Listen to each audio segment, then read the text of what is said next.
नमस्कार दर्शक बंधु आमर कृषि भित्तिक कार्यक्रम को आपण को अनेक अनेक स्वागत।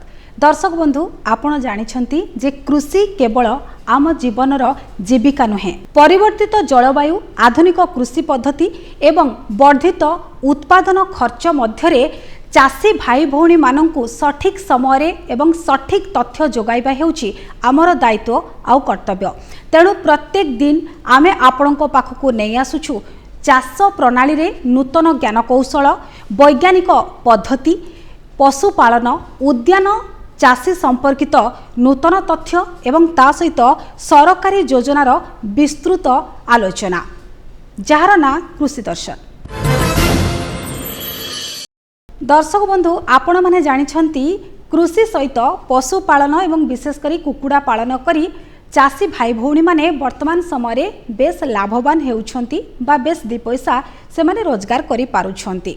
उन्नत परिचालना, संतुलित खाद्य एवं रोग नियंत्रण जदि सठिक उपाय रे करि पारुछंती ताहाले कुकुड़ा चाष निहाती भाबरे चाषी भाई भौणी मानंकु लाभवान करिवो बोली आशा करा जाय थाए।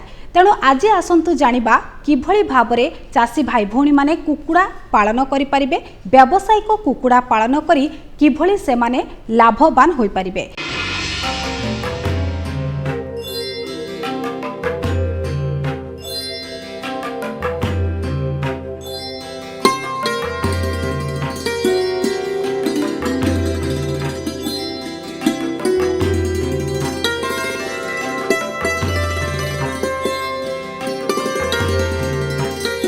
मुख्यतः चाषी माने प्रथम है उन्नत प्रजातिर कुकुड़ा रखा दरकार, तापर से बासगृह, खाद्य, स्वास्थ्य, प्रजनन एवं परिचालना यही संबंधी जदि से ध्यान देवे ताहले से लाभवान हो पारे।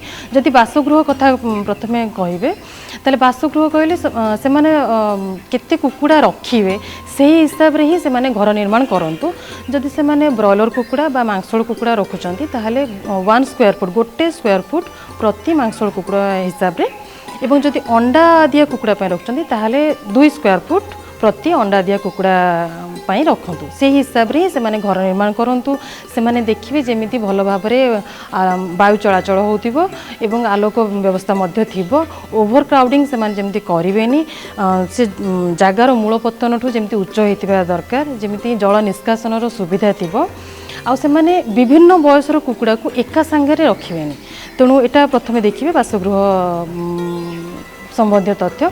तापर जदि आमे खाद्य कथा देखिबा, खाद्य मु माने बहुत गुड ट्रेनिंग करछि, सेठी से मानकु चाषी मानकर फीडबैक नै छि।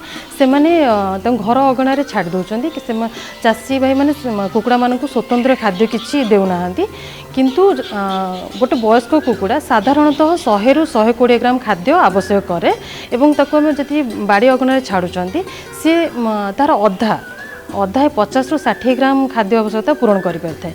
तेणु आउ अधा अर्थात आउ 50 रु 60 ग्राम स्वतंत्र खाद्य आमको देवा उचित। एवं तेणु से खाद्य जमती हेले तेणु घर अगणा रे कुकुड़ा रखिले मध्य चाषी माने स्वतंत्र खाद्य दियंतु। एवं आउ मते कौन ना से माने खाइबार लुण प्राय चाषी माने मिसांतिनी, कि जदि लुण कम रहिले भोक कम हो जाए, पर टाँसिया हो जाए एवं से माने परस्पर मध्य खुंपा खुंपी मध्य हुअंती। तेणु खाद्य लुण मध्य दबा जरूरी।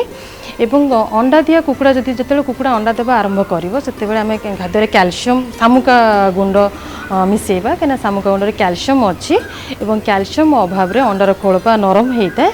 तेणु आमे कैल्शियम दवापाई आमे सामुका गुंड मध्य खाद्य मिसई पारिबा।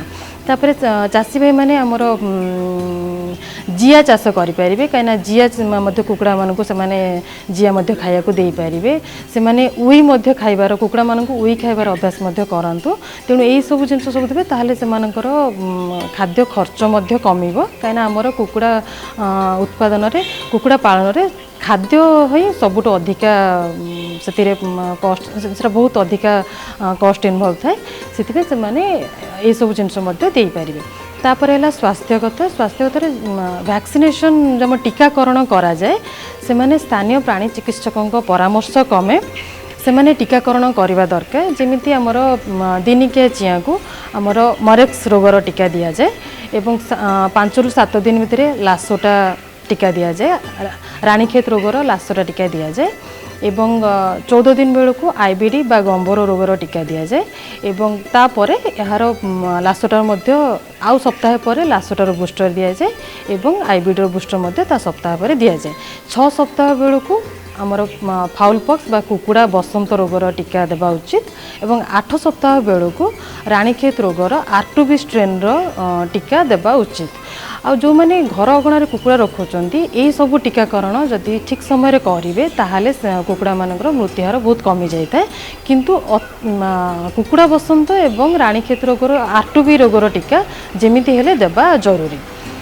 आउर मध्य कुकुड़ा मानकर नाल रक्त झाड़ा हबार आशंका थाए तेणु से माने दानार एवं पानी रे प्रतिषेधक औषध मध्य मिसेकी देवा उचित एवं प्रथम चिया मानकर प्रथम सप्ताहटा बहुत गुरुत्वपूर्ण कहीं प्रथम सप्ताह ही मृत्युहार अधिक होता है तेणु यही समय आंटीबायोटिक मध्य से माने पानी रे मिसेकी देवा उचित तेणु जो से टीकाकरण करुँच ठीक समय टीकाकरण कले आमर मृत्युहार बहुत कमी जीव तेणु यहाँ है स्वास्थ्य संबंधी तथ्य तापर आसला आमर प्रजनन आमर गोटे अंडा कुकुड़ा को आम 10 ରୁ 12टी माई कुकुड़ा रखिपर तेणु आप अनुपात अंडा कुकुड़ा को रखु 10 ରୁ 12टी माई कुकुड़ा गोटे अंडा कुकुड़ा दरकार गोटे गंजा दरकार तेणु आप अनुपात ही गंजा को रखु कहीं आप जदि अधिक गंजा रखिए ताहले से माई कुकुड़ा को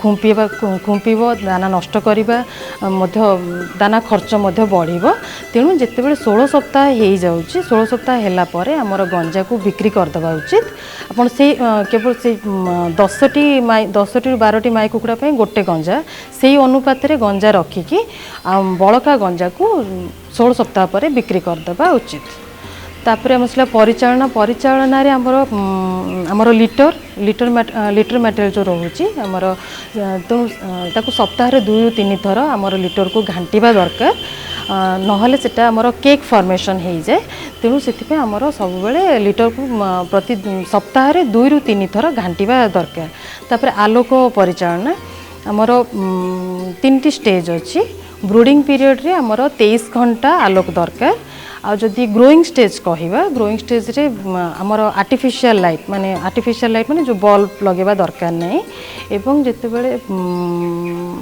अंडा देवा आरंभ हम लेइंग स्टेज रे सेते बेले आमे ताकू नेचुरल लाइट सनलाइट छड़ा आमर ताकू आउ 3 ରୁ 4 घंटा दिन को लाइट देवा दरकार तेणु ये लिटर परिचालना आलोक परिचालना ता छड़ा आमर वर्कर माने भी जो रहिले आपन देखिबे जति सुस्थ कुकुड़ा अछंती आ किछि रोगी कुकुड़ा अछंती ताहाले वर्कर्स माने प्रथमे जो माने हेल्दी बर्ड्स अछंती से मानकु दाना देई सारला परे ही डिजीज बा जो मानकु रोग होइतिबो से मानकु दाना पानी देबा उचित आ जदि आमर चिया अछंती आ जदि एडल्ट माने भी अछंती सेते बेले से माने प्रथमे चिया मानकु दाना पानी देई सारला परे से माने एडल्ट मानकु देबे दाना पानी देबे कहीं चिया मानकर रोग प्रतिरोध शक्ति कम थाए तेणु से माने उन्नत प्रजातिर कुकुड़ा से माने सीपीडीओ रु भी कलेक्ट करें किंबा तांकर सरकारी हैचेरी रु भी से माने उन्नत प्रजातिर कुकुड़ा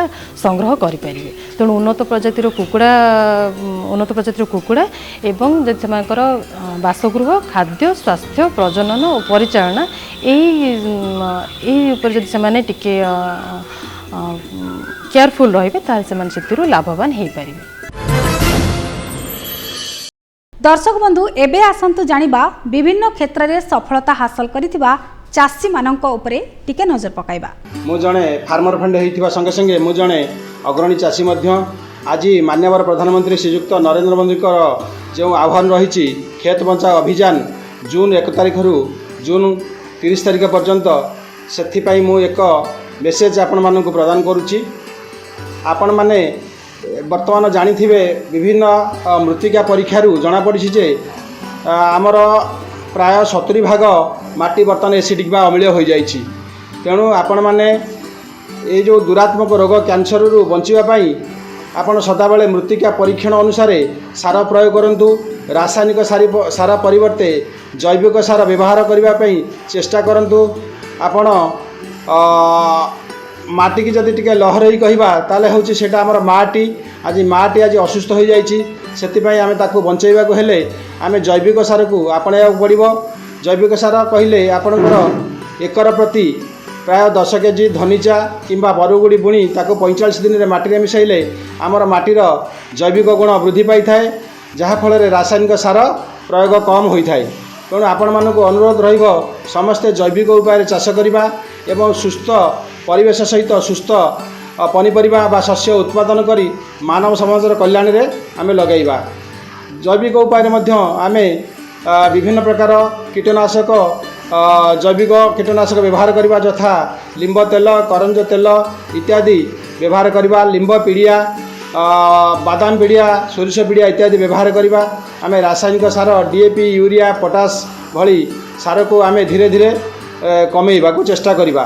ତେଣୁ ଆପଣମାନଙ୍କୁ ଯେହେତୁ ମୁଁ ଜଣେ ଫାର୍ମର ଫ୍ରେଣ୍ଡ, ଆପଣମାନଙ୍କୁ ଅନୁରୋଧ ରହିବ ଆମେ କିଭଳି ଭାବରେ ମାନ୍ୟବର ପ୍ରଧାନମନ୍ତ୍ରୀଙ୍କର ଆହ୍ୱାନକୁ ଆମେ ସାଥ ଦେବା ଏବଂ ମୃତ୍ତିକାର ପୂର୍ବ ଅବସ୍ଥାକୁ ଫେରାଇବାକୁ ହେଲେ ଆମେ ଜୈବିକ ଉପାୟରେ ଚାଷ କରିବା ଏବଂ ଜୈବିକ ଉପାୟରେ ମଧ୍ୟ କୀଟ ନିୟନ୍ତ୍ରଣ କରିବା। ଆପଣମାନେ ଜାଣିଛନ୍ତି କି ଭାରତ ସରକାରଙ୍କ ଦ୍ୱାରା 1 ଜୁନରୁ 30 ଜୁନ ପର୍ଯ୍ୟନ୍ତ କ୍ଷେତ ବଞ୍ଚାଅ ଅଭିଯାନ କାର୍ଯ୍ୟକ୍ରମ ଚାଲୁଛି। ଏହାର ଉଦ୍ଦେଶ୍ୟ ହେଉଛି କ୍ଷେତ ଓ ମାଟିକୁ ବଞ୍ଚାଇବା ପାଇଁ ଏହି ଅଭିଯାନ, ଯେମିତିକି ମାନବ ସମାଜ ସୁଧୁରି ପାରିବ। ଏହି ଭିଡ଼ିଓ ମାଧ୍ୟମରେ ମୁଁ ଆପଣମାନଙ୍କୁ ଅନୁରୋଧ କରୁଛି କି ଆପଣମାନେ ଏହି ଭିଡ଼ିଓକୁ ଅନ୍ୟମାନଙ୍କୁ ସେୟାର କରନ୍ତୁ ଓ ଆପଣମାନେ ଏଥିରେ ସାମିଲ ହୁଅନ୍ତୁ ଓ କାର୍ଯ୍ୟକ୍ରମକୁ ସଫଳ କରାନ୍ତୁ। ଜୟ ଯବାନ, ଜୟ କିଷାନ, ଜୟ ଭାରତ। ବର୍ତ୍ତମାନ ଭାରତ ସରକାରଙ୍କର ଯେଉଁ ଜମି ବଞ୍ଚାଅ ପ୍ରୋଗ୍ରାମ 1 ଜୁନରୁ 30 ଜୁନ ପର୍ଯ୍ୟନ୍ତ ଚାଲୁଛି, ଏହାର ମୂଳ ମନ୍ତ୍ର ହେଉଛି ଆମେ ଯେଉଁ ରାସାୟନିକ ସାର ବ୍ୟବହାର କରି ଜମିର ଉର୍ବରତାକୁ ନଷ୍ଟ କରୁଛେ, ଭବିଷ୍ୟତ ପିଢ଼ି ପାଇଁ ଆମେ ଗୋଟେ ବଡ଼ ଅସୁବିଧା ତିଆରି କରୁଛେ। ଭାରତ ସରକାରଙ୍କ ଏ ପଦକ୍ଷେପ ହେଉଛି ଯେଉଁଟା ଆମର ନେଇଛନ୍ତି କି ଆପଣ ରାସାୟନିକ ସାର କମ୍ ବ୍ୟବହାର କରି ଉତ୍ପାଦନ ପଛେ ଟିକେ କମ୍ ହେଉ, କିନ୍ତୁ ରାସାୟନିକ ସାର ବ୍ୟବହାର କମ୍ କରିବା, ଯାହାକି ଭବିଷ୍ୟତ ପାଇଁ ଆମେ ଜମି ବଞ୍ଚେଇକି ରଖିପାରିବା। ଏହି ପଦକ୍ଷେପ ପାଇଁ ଭାରତ ସରକାରଙ୍କୁ ଧନ୍ୟବାଦ ଜଣାଇବା ସହ ଚାଷୀ ଭାଇମାନଙ୍କୁ ନିବେଦନ କରୁଛି ସେମାନେ ବହୁମାତ୍ରାରେ ଏହି କାର୍ଯ୍ୟକ୍ରମ ଯୋଗଦାନ ଦେଇ ଭାରତ ସରକାରଙ୍କ ନିଆଯାଇଥିବା ପଦକ୍ଷେପକୁ ସଫଳ କରନ୍ତୁ। ବର୍ତ୍ତମାନ 1 ଜୁନରୁ 30 ଜୁନ ପର୍ଯ୍ୟନ୍ତ ଭାରତ ସରକାରଙ୍କ ତରଫରୁ ଯେଉଁ ଜମି ବଞ୍ଚାଅ ଏବଂ ମାଟି ବଞ୍ଚାଅ ଅଭିଯାନ ଚାଲିଛି, ଏଇଟା ନିଶ୍ଚିତ ଗୋଟେ ବହୁତ ବଡ଼ ପଦକ୍ଷେପ ଭାରତ ସରକାରଙ୍କର। ବର୍ତ୍ତମାନ ପରିସ୍ଥିତିରେ ସମାଜର ଯେଉଁ ଭଳିଆ ମାଟି ସ୍ୱାସ୍ଥ୍ୟ ଖରାପ ହେଉଛି, ଜମିର ସ୍ୱାସ୍ଥ୍ୟ ଖରାପ ହେଉଛି, ପ୍ରଡକ୍ସନ କମୁଛି, ତ ଏଇଟାକୁ କିଭଳି ଭାବରେ ଆମେ ଅଧିକରୁ ଅଧିକ ସେୟାର କରିବା ଆଉ ଏଇ ଜନହିତକର କାର୍ଯ୍ୟକ୍ରମକୁ ଆମେ ସ୍ୱାଗତ କରୁଛୁ। ଆଉ ସମସ୍ତଙ୍କର ସ୍ୱାସ୍ଥ୍ୟ କିଭଳି ଭାବରେ ଭଲ ରହିବ, ଏଇଟା ଗୋଟେ ବଡ଼ ପଦକ୍ଷେପ। ଚାଷୀ ଭାଇମାନେ ଯେମିତିକି ଆପଣମାନଙ୍କୁ ସମସ୍ତଙ୍କୁ ଜଣାଅଛି କି ଭାରତ ସରକାରଙ୍କ ଦ୍ୱାରା 1 ଜୁନରୁ 30 ଜୁନ ପର୍ଯ୍ୟନ୍ତ କ୍ଷେତ ବଞ୍ଚାଅ ଅଭିଯାନ କାର୍ଯ୍ୟକ୍ରମ କରାଯାଉଅଛି। ଏହାର ଉଦ୍ଦେଶ୍ୟ ଆମର ମାଟିକୁ ରକ୍ଷା କରିବା, ଯାହାଦ୍ୱାରା କି ମାନବ ସ୍ୱାସ୍ଥ୍ୟ ସୁଧୁରି ପାରିବ। ମୋର ଏହି ଭିଡ଼ିଓ ମାଧ୍ୟମରେ ଆପଣମାନଙ୍କୁ ଅନୁରୋଧ କି ଅଧିକରୁ ଅଧିକ ଏ କାର୍ଯ୍ୟକ୍ରମରେ ଯୋଗ ଦେଇ ଏହାକୁ ସଫଳ କରନ୍ତୁ। ଜୟ ହିନ୍ଦ, ଜୟ ବିଜ୍ଞାନ, ଜୟ ଭାରତ। दर्शक बंधु, प्रत्येक दिन अगणित चाषी भाई भौणी माने निज क्षेत्र अक्लांत परिश्रम करी भल फसल उत्पादन करती। गोटे मात्र उद्देश्य थाए जे भल फसल फलिले सेमाने बजार रे बिक्री करी भल 2 पैसा लाभ पाई परिबे। एही परिप्रेक्षी सबु बेले कृषि खबर उपरे आम चाषी भाई भौणी मानकर नजर रही थाए। से अनुसार प्रत्येक दिन आम कार्यक्रम कृषि दर्शन माध्यम आमे कृषि खबर संपर्कित तथ्य आपण मानक सामना को आनी थाउ। एही परिप्रेक्षी रे आसंतु जानिबा आजिर कृषि खबर। मुख्यमंत्री मत्स्यजीवी कल्याण योजना घरोई माछ जाल उत्पादन केन्द्र रे आगुआ प्रजनन कार्य एवं वर्ष सारा उन्नत जाल उत्पादन निमंते प्रोत्साहन। राज्यर मत्स्य चाषी मानकु उन्नत कार्प माछ जाल जोगाण उद्देश्य रे वर्षा ऋतु पूर्वर आगुआ कार्प माछर प्रजनन कार्यर परियोजना घरोई उद्योग ह्याचेरी मानकु प्रोत्साहन देई एही कार्यक्रम रे शामिल करबा निमंते राज्य सरकारक तरफरु 50% पर्यंत सहायता। नूतन पोखरी खनन माध्यम खारीपाणी माछ चाषर विकास। खारीपाणी रे 2 हेक्टर पर्यंत पोखरी खोली चिंगुड़ी अथवा माछ चाष पई प्रोत्साहन। 1 हेक्टर परिमित पोखरी रे चिंगुड़ी चाष निमंते प्रकल्प मूल्यर 14 लाख टंका उपरे साधारण वर्गों पई 40% भाग एवं अनुसूचित जाति जनजाति महिला दिव्यांग एवं ट्रांसजेंडर मानक पाई शतकड़ा 60% सब्सिडी प्रदान प्रावधान रही। जल भंडार में मत्स्य उत्पादन वृद्धि निमंते प्रोत्साहन। राज्यर जल भंडार में माछ उत्पादन वृद्धि निमंते उन्नत आंगुलिका जाल गच्छित करिवार व्यवस्था एवं एतद्वारा लीजधारी प्राथमिक मत्स्यजीवी समवाय समिति एवं महिला स्वयं सहायक गोष्ठी मानकर अतिरिक्त आय पंथार सुनिश्चितता। जल भंडारରୁ माछ धरी जीविका निर्वाह करुथिबा मत्स्यजीवी मानकर सामाजिक एवं अर्थनैतिक अभिवृद्धिर सुजोग। जल भंडार रे वार्षिक माछ उत्पादन हेक्टर प्रति 410 किलोग्राम पर्यंत वृद्धिर लक्ष्य रही। उद्यान कृषि रे महिला श्रमिक मानकर संख्या वृद्धि पाउअछि। बड़ बड़ फल बगीचा साधारणतः बड़ चाषी मानकर अधीन रे थाए, किंतु सेथिरे भूमिहीन गरीब श्रेणीर लोक माने काम धंदा करिथांती। बड़ बड़ फल बगीचारे पुरुष माने अधिक संख्यारे काम करिथांती। घर बाड़ी थिबा फल बगीचारे महिला मानकर भूमिका पुरुष मानक ठारू अधिक।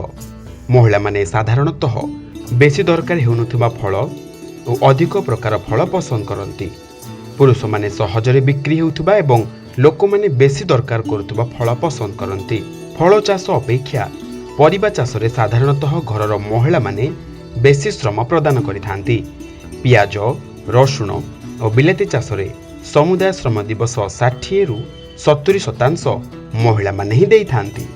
फसल उत्पादनर परवर्ती कार्य महिला मानकर अधिक सहभागिता रही थाए। बिलाती बाईगण और कखारु जातीय फसल अधिक उत्पादनक्षम एवं कम दिन में फलुथिबारु उभय पुरुष एवं महिला यहाको पसंद करती। पुरुष माने एभली पनीपरिबा को पसंद करती जहार रोग पोक सहन क्षमता अधिक एवं फसलटीर मरुड़ी और अन्यान्य सहन शक्ति मध्य अधिक, किंतु महिला माने पसंद करुथबा फसल बा फसल प्रजाति रे बेसी जमी चाष और अन्यान्य अंत चाष आदि करबाकू पड़ुनथिबा दरकार। बरगुड़ी बा बीन हेले ताहा लटा जातीय न होई बुदा जातीय होइथिबा दरकार। बाईगण बा सपुरी कम कंटा थिबा बाला होइथिबा दरकार। पुरुष माने एपरि उद्यान फसल पसंद करती जहा सहजरे बिक्री होई परिबो। पुरुष माने साधारणतः गोटिए फसल उपरे अधिक ध्यान दियंती जेउथिरे सेमानकर विशेष दक्षता थाए एवं जहार बाजार चाहिदा थाए, किंतु महिला माने तांकर बाड़ी पछपटे एका सांगरे प्राय 15 रु अधिक फसल उत्पादन करिबा पई चाहंती, जेउठु सेमाने किछि पनीपरिबा किछि फल एवं किछि औषधीय वृक्ष मध्य लगाई थांती। घी कुंवारी को औषध एवं प्रसाधन पाई व्यवहार करा जाई थाए। यार पत्र रसरे आलोविन नामक एक ग्लूकोसाइड रही जहाँकि चर्बीनाशक एवं मृदु रेचक रूपे कार्य करिथाए। एथिरे थिबा क्राइसोफेनिक क्षारत्व जीवाणुनाशी यह पोड़ा घा अर्शबली तथा अनेक चर्म रोगर उपशम पाई व्यवहृत होइथाए। मुखर सौंदर्य वृद्धि पाई एथिरु प्रसाधन सामग्री प्रस्तुत करा जाई थाए। यह एक मांसल पत्र विशिष्ट गुल्म। एही गछर मूलरु ही मांसल पत्र सबु बाहरी थाए।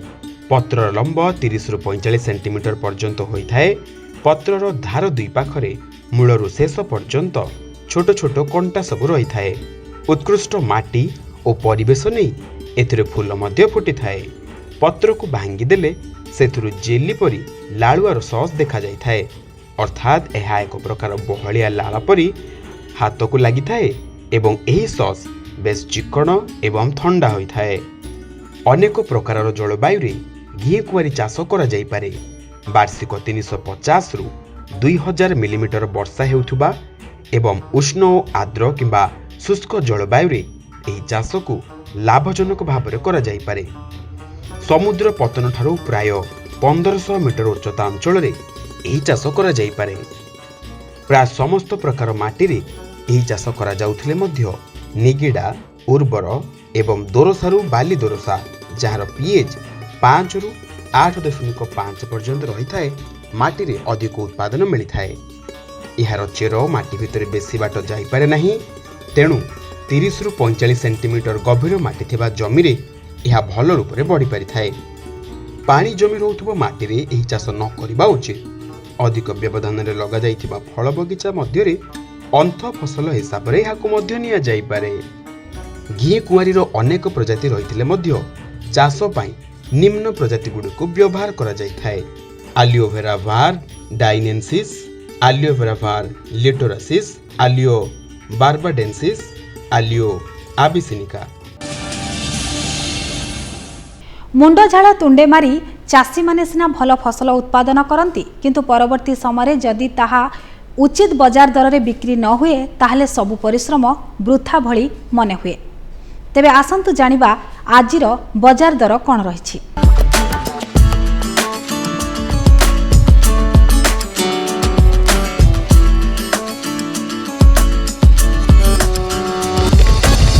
ପିଆଜର କ୍ୱିଣ୍ଟାଲ ପିଛା ବଜାର ଦର ବଲାଙ୍ଗୀର ବଜାରରେ ସର୍ବନିମ୍ନ 1600 ରୁ ସର୍ବାଧିକ 2000 ଟଙ୍କା, ସୋନପୁରଠାରେ ସର୍ବନିମ୍ନ 1560 ରୁ ସର୍ବାଧିକ 1750 ଟଙ୍କା, ରାୟଗଡ଼ାଠାରେ ସର୍ବନିମ୍ନ 1800 ରୁ ସର୍ବାଧିକ 1900 ଟଙ୍କା ଏବଂ ହିନ୍ଦୋଳଠାରେ ସର୍ବନିମ୍ନ 1700 ରୁ ସର୍ବାଧିକ 2000 ଟଙ୍କା ମଧ୍ୟରେ ରହିଛି।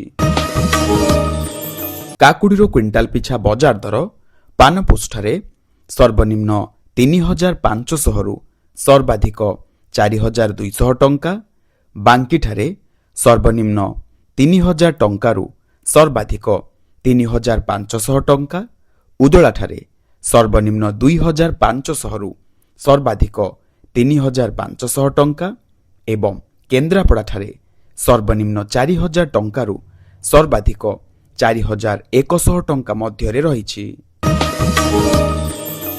ଚାଷ କାର୍ଯ୍ୟ ଆରମ୍ଭ କରିବା ପୂର୍ବରୁ ଚାଷୀ ଭାଇ ଭଉଣୀମାନଙ୍କ ପାଇଁ ପାଣିପାଗ ସୂଚନା ଅତ୍ୟନ୍ତ ଗୁରୁତ୍ୱପୂର୍ଣ୍ଣ। ଏହି ପରିପ୍ରେକ୍ଷୀରେ ଆମ କାର୍ଯ୍ୟକ୍ରମରେ ଆମେ ପାଣିପାଗ ସୂଚନାକୁ ସ୍ଥାନ ଦେଇଛୁ କେବଳ ଆପଣମାନଙ୍କ ପାଇଁ। ଆସନ୍ତୁ ନଜର ପକାଇବା ଆଜିର ପାଣିପାଗ ସୂଚନା ଉପରେ। ଅନୁମାନ କରାଯାଉଛି ରାଜ୍ୟର ପାଗ ଶୁଖିଲା ରହିବା ସହିତ ଦିନର ତାପମାତ୍ରା ବୃଦ୍ଧି ପାଇବାର ସମ୍ଭାବନା ରହିଛି। ଆଜିର ତାପମାତ୍ରା ଗଜପତିଠାରେ ସର୍ବନିମ୍ନ 26 ଡିଗ୍ରୀ ସେଲସିୟସରୁ ସର୍ବାଧିକ 34 ଡିଗ୍ରୀ ସେଲସିୟସ, ରାଉରକେଲାଠାରେ ସର୍ବନିମ୍ନ 29 ଡିଗ୍ରୀ ସେଲସିୟସରୁ ସର୍ବାଧିକ 38 ଡିଗ୍ରୀ ସେଲସିୟସ, ପାରାଦୀପଠାରେ ସର୍ବନିମ୍ନ 30 ଡିଗ୍ରୀ ସେଲସିୟସରୁ ସର୍ବାଧିକ 36 ଡିଗ୍ରୀ ସେଲସିୟସ ଏବଂ କନ୍ଧମାଳଠାରେ ସର୍ବନିମ୍ନ 26 ଡିଗ୍ରୀ ସେଲସିୟସରୁ ସର୍ବାଧିକ 35 ଡିଗ୍ରୀ ସେଲସିୟସ ମଧ୍ୟରେ ତାପମାତ୍ରା ରେକର୍ଡ କରାଯାଇଛି। दर्शक बंधु आपण मैंने जानते प्रत्येक शुक्रवार दिन आम फोन इन कार्यक्रम करिथाउ केवल आपण मानक पई जेमिति कि चाषी भाई भौणी मानकर विभिन्न समस्या को नहीं आपण माने आम सहित जोड़ी होइथांती, आम एक्सपर्ट को सहित कथा होइथांती एवं आपणकर चाष संपर्क जहाँ भी समस्या थाए निहाती भावरे आपण से प्रश्न माध्यम रे समाधान रो बाट मध्य पाइथांती। सेही परिप्रेक्षी रे आजिर सप्ताहर विषय वस्तु कोन रहिछि आसंतु जानिबा। प्राणी पालन रे सरकारी प्रोत्साहन। तेबे एथिपाई आपण आमको फोन करिपारिबे एवं आम सहित जोड़ी होइथिबा विशेषज्ञ सहित आपणक प्रश्न मध्य सीधा सड़क पचारि पारिबे।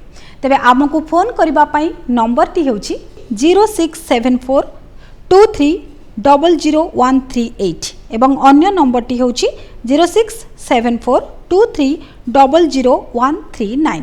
दर्शक बंधु आमे आशा करूछु आम कार्यक्रम आपणको निश्चय भलो लागिथिबो। तेबे आपणक सुचिंतित मतामत देवा पाई आमको चिठी लिखिबाकू जमारू भूलंतु नाही। आमको चिठी लिखिबा पाई ठिकानाटी हेउछि कृषि दर्शन दूरदर्शन केंद्र पोस्ट सैनिक स्कूल भुवनेश्वर 751005। आम ईमेल आईडी टी हेउछि kdbbsr@hotmail.com।